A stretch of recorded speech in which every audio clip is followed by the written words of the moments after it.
Yes, I continue with my topic. God's ways are not our ways. And I will start again to remind us the verse that I am taking this from Isaiah chapter 55, verses 8 and 9. It says, "For my thoughts are not your thoughts, neither are your ways my ways, saith the Lord. For as the heavens are higher than the earth, so are my ways higher than your ways, and my thoughts than your thoughts." And I want to focus today on Bathsheba. Bathsheba. Bathsheba is one person who bothered me a lot. Because Bathsheba, we know his story. 2 Samuel chapter 11. The Bible says, "And it came to pass," from verse 1, "after the year was expired at the time when kings go forth to battle, that David sent Joab and his servants with him, and all Israel, and they destroyed the children of Ammon and besieged Rabbah, but David tarried still at Jerusalem. And it came to pass in an evening tide that David arose from off his bed and walked upon the roof of the king's house, and from the roof he saw a woman washing herself, and the woman was very beautiful to look upon. And David sent and inquired after the woman, and one said, Is not this Bathsheba, the daughter of Eliam, the wife of Uriah the Hittite? And David sent messengers and took her, and she came in unto him, and he lay with her, for she was purified from her uncleanness, and she returned unto her house. So we know that Bathsheba eventually got her husband killed. No, it wasn't Bathsheba who did it. It was David, to cover up his the sin, because David had slept with another man's wife, Uriah's wife, and then there was a result of that. Bathsheba fell pregnant, and Bathsheba's husband Uriah was at the battlefront, was in the war when this happened. So the situation was now dire, because the penalty for adultery was death.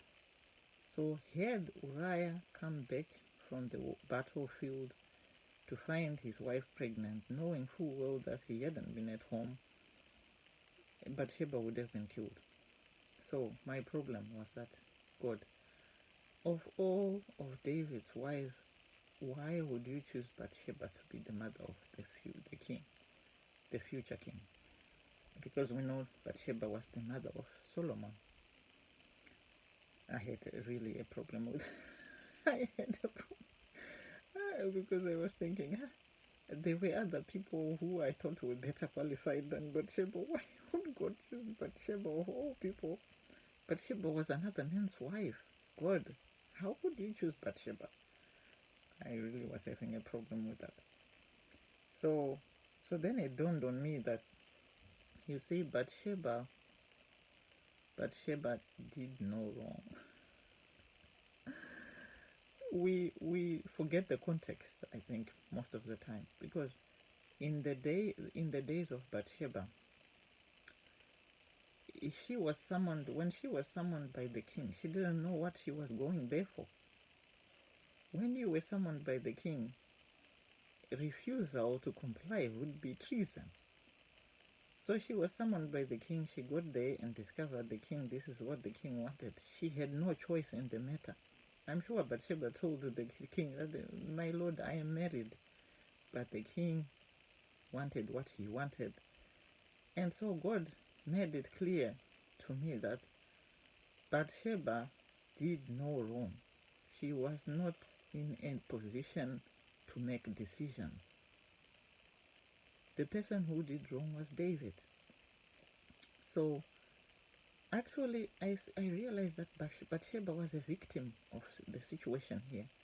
Because Bathsheba, in the process, we see that Bathsheba lost Uriah. David had to get Uriah killed. Bathsheba's baby that she had in her tummy died. So this was a grieving woman. You lose your husband, you lose your child, your baby, and then you are taken to the palace. And I'm sure people were talking in that palace that, look, this woman, she was Uriah's wife. And that baby, she gave birth to a full-term baby before the time, so that means she was having an affair with the king.